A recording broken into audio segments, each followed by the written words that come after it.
Mending the split. What therapy can help with after narcissistic abuse. I'd like you to imagine a child who's 3 years old and is exquisitely conscious of his own smallness and needfulness. And then there's a bigger person in that child's life who seems to be there for the child and take delight in him. When the child's on the playground and is on the swings, this bigger person will push the child, and the child's belly gets full of tingles and starts to laugh uncontrollably, particularly as it comes back down, and there's that sense of vertigo. And this makes the bigger person laugh too. The child and the bigger person share something together, and the child feels like he's part of an us. But sometimes this bigger person changes. Sometimes this person isn't so friendly. And sometimes this bigger person gets mad and makes the child feel really, really bad. And the child isn't sure what makes the person so mad. The child is scared. And he also misses the good bigger person that seemed to just be there. That person, that good bigger person, seems gone for good. And the child is in a world of hurt. But he can't get near that fear or the pain that he's feeling because there's no one to tell. Instead, the boy knows two things about the bigger person at the same time. Number one, that he doesn't want to lose the good bigger person, the one who pushes him on the swing and is happy to see him.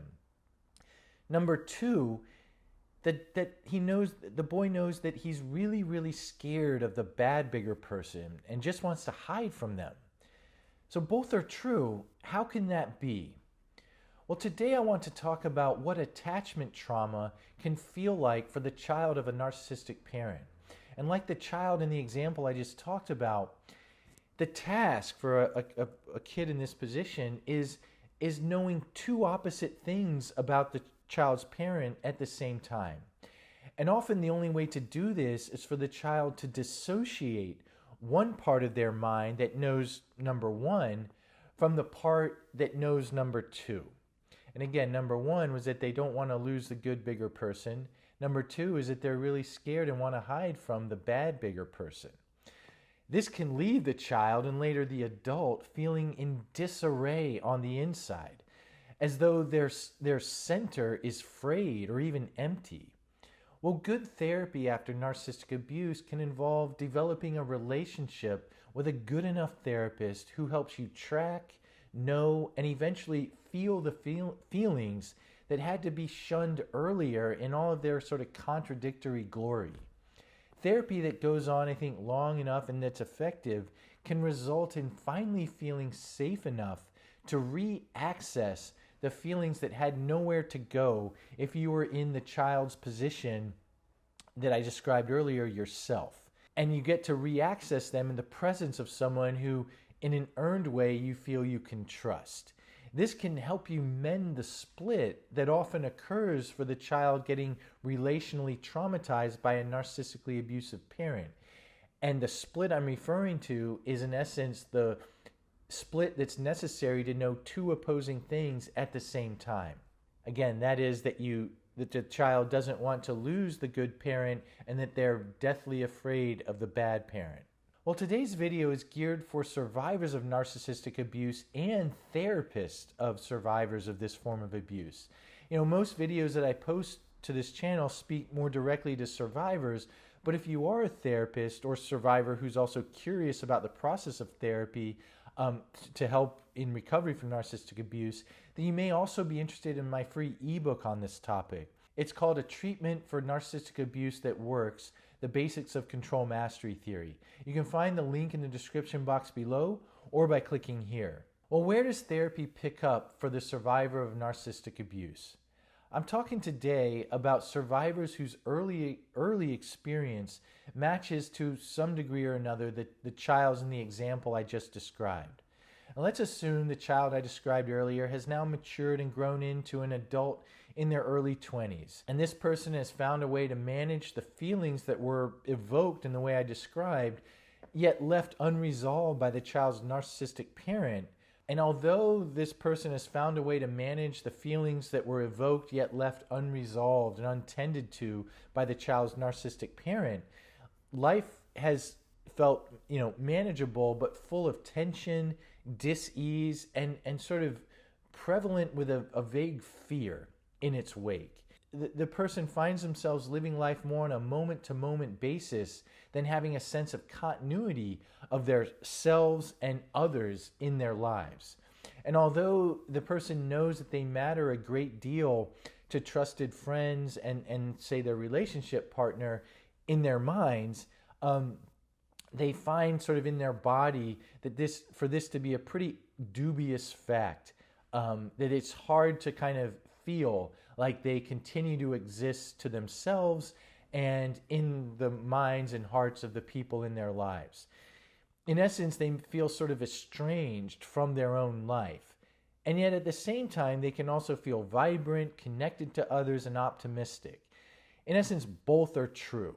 At the one-time child's psyche had to organize around the constant cycle of a parent seeming good to the child, then turning on that child, and this happening over and over and over. So when this person lost the good, bigger person to the transformation of the bad, bigger person, it felt beyond catastrophic to the child. On top of this, there was no one to tell. The person the child may have told, the bigger person, had already gone away at this point by being so mean to the child. So this trauma of losing the person, or the world even, that the child so desperately needed to continue, had to be survived completely on the child's own. This is the type of loss that no child's mind is equipped to be able to process on their own. Yet nonetheless, the child had to go on, and they did. So as the child was developing an inner blueprint for what to expect in relationships with others, they were met with these horrible bouts of loss of the good, bigger person, and the equally disconcerting problem of what to do about the now present, scary, bad, bigger person. So the child's blueprint for what life felt like got suffused with this cycle of hope, loss, and fear, dreadful fear. Sometimes the child would feel good with other people, but then he would feel bad, and then he would get scared. The good didn't last, and the bad seemed to never really go away. And later, as this child I'm talking about gets to grow into therapy, the analogy of a guy or person swimming in the Loch Ness Lake came to mind. That sometimes the now adult would have to wrestle with a Loch Ness monster that emulated the bad, bigger person. And other times he'd be able to swim in the waters without the Loch Ness monster in sight, and might see a friendly other swimmer and be able to talk. But even in those times, the person knew that Loch Ness monster still lurked beneath the surface. It just wasn't as visible in that present moment. What I'm trying to convey here is the pre-verbal kind of post-traumatic sequela of having to grow up with a narcissistic parent, starting in childhood. The child has to contend before they have language and or someone whom they can turn to for support, protection, safety, and validation.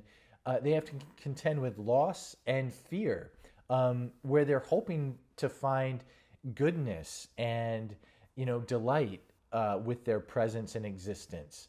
It's just too much to bear, and so it can't be held in the child's mind. And what happens is this sort of way of living in a sort of way the world is given to you that I'm trying to kind of etch, in essence, in the examples I've given today, with what it can feel like from the child's point of view, where there's a bigger person and the bigger person turns on the child, or later that you're in life and yet the Loch Ness monster lurks and is both here but also not here. And there's these dueling kind of experiences that seem both true yet unresolved, and resulting in that sort of frayed center. Well, what can therapy do for the relationally traumatized child in this way? All of what I'm describing, in essence, gets brought into therapy. In this example, when this child, now adult in their 20s, comes to therapy, they may experience feeling connected to the therapist in the sessions while struggling outside of therapy to have a firm sense of their own existence. Well, I'll offer a kind of a case vignette here that's completely anonymized and in essence fictional, but will illustrate this point of what therapy can do. Let's say that the child who faced this problem of having to know two contradictory things at the same time about their narcissistic parent comes to therapy. They may feel connected enough with their therapist during the sessions, understood. What may be noticed or not between them and their therapist is that outside of the session, things do not feel good.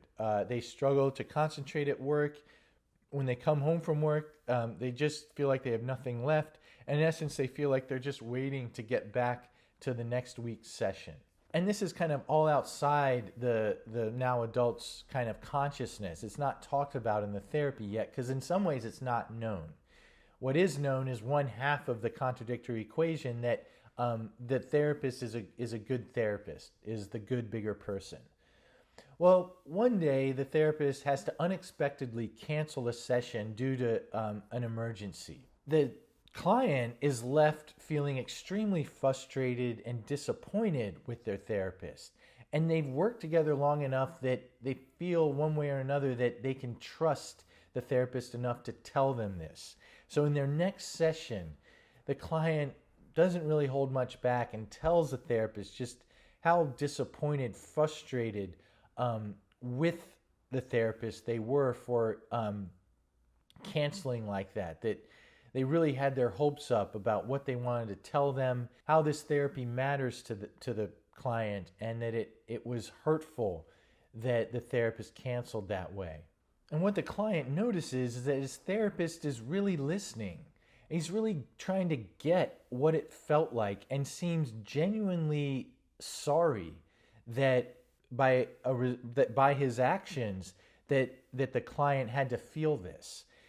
So now the client's having a new experience. So whereas the child's therapist is usually like the good bigger person that the now client once knew, when the therapist canceled at the last minute and let the client down, then the client was suddenly faced with the bad bigger person's presence again.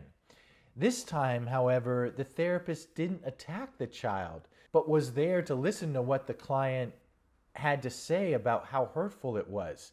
In a way, I keep switching from client to child because that's kind of what's happening here. There's the child who's experiencing this, and then there's this more adult-like client, and both are in play. Now, the client found the therapist to have been a bad person when they canceled unexpectedly and at the last minute, but then quickly come around to being a good person again by being willing to hear how hurtful it was, seeming genuinely sorry for it. And almost seemed to the client like the therapist also didn't want the client to have to lose their experience of the good therapist. And this made what it felt like to lose the good fit therapist for the client feel way less catastrophic than it used to with the child's narcissistic parent. The client's therapist wasn't always going to be able to be good, but when the therapist was bad, it would be brief, it wouldn't be intentional, and the client's therapist would be there for the client. Now the client got to experience their therapist as mostly good, sometimes bad, but always trying to be good to the client. And the client began to experience other people in their life in this way too. Again, selected people who warranted being granted this level of understanding. And eventually, the client grew to experience themselves in this way too, that they were generally good. Sometimes they failed to be, but that they were always striving to be, and that counted, was trustworthy, and got to matter. So the separateness of the client's experience began to fade, and things grew to feel more continuous. In essence, the client got to feel more real. Well, here's a sort of postscript of this kind of description of what can happen in, I think, a good therapy for someone who's been relationally traumatized. I think it's hard enough for a child with a well-adjusted parent to trust that when that parent fails to be there for the child in the way the child needs, that the child can still trust the parent will be there the next time. The well-meaning parent has to demonstrate accountability, concern for the child's feelings, and an earnest effort to be there the next time. Well, luckily, kids aren't designed to require such perfection. So long as the child feels in sync with the parent roughly a third of the time, he or she will have a good shot at healthy development in terms of feeling basic trust with others. But it's when a parent acts like the parent of the child I've described in today's video that the child faces inner devastations at the parent's failures and may lose hope that the parent can or will be for them the next time. In this story of therapy, the child's feelings of loss, the one-time child's feelings of loss, were mended in the therapist-client relationship where they got to be much briefer and resolvable in contrast to what the one-time child had experienced with their narcissistic parent. The client got to learn that he didn't need to resort to dissociation to manage the overwhelming feelings of loss that would happen when their one-time parent would go from nice to mean towards them. Well, there's various names for the process I'm describing. It could be called going from a split object relational framework to having whole object relation. It could also be described as a dissociative enactment that gets brought into the therapy and eventually results in a gradually new organization of self and others. And for those interested, the work of Philip Bromberg kind of illustrates that. And however it's described, I think that survivors of narcissistic abuse from childhood onward may often experience something like what the child went through in this example. And my hope is that this explanation of that experience and how therapy can help might be useful. Particularly if you were brought up by a narcissistic parent and this form of being related to happened, again, before you had language and in the absence of any other supportive adult. The way you experience it can sort of feel kind of at the cellular level. And I think it's important to kind of, hopefully find ways where that kind of pre-verbal, that cellular level of experience can be put into language now. And so you can feel hopefully less alone in what that experience can be like. And my hope is that you might also experience more hope that there's ways to kind of resolve some of that and shift it. Well, to that end, too, of kind of gaining an understanding of why life may feel the way it feels if you grew up with a narcissistic parent, you may be interested in my ebook for survivors of narcissistic abuse who were also the scapegoat, and it's entitled Surviving Narcissistic Abuse as the Scapegoat. And it goes into great depth about the experience of the scapegoat child and explains why it was not the child's fault that they were treated this way, but was rather a product of the parent's psychopathology. You can find the link to the ebook in the description box below or by clicking here. Well, I hope today's video is useful to you. It's a bit of a divergence from the usual content on this channel, but I wanted to provide it in the event that there are survivors who experience this sort of pre-verbal level of kind of relational trauma, so that it can begin to be talked about and understood. And I'd be eager to see what people put in the comment section relevant to their own experience. Well, thank you again for tuning in today. Again, your continued support and engagement with this channel is very much appreciated, and I look forward to posting again next Friday, 9 a.m. Pacific time. Take care.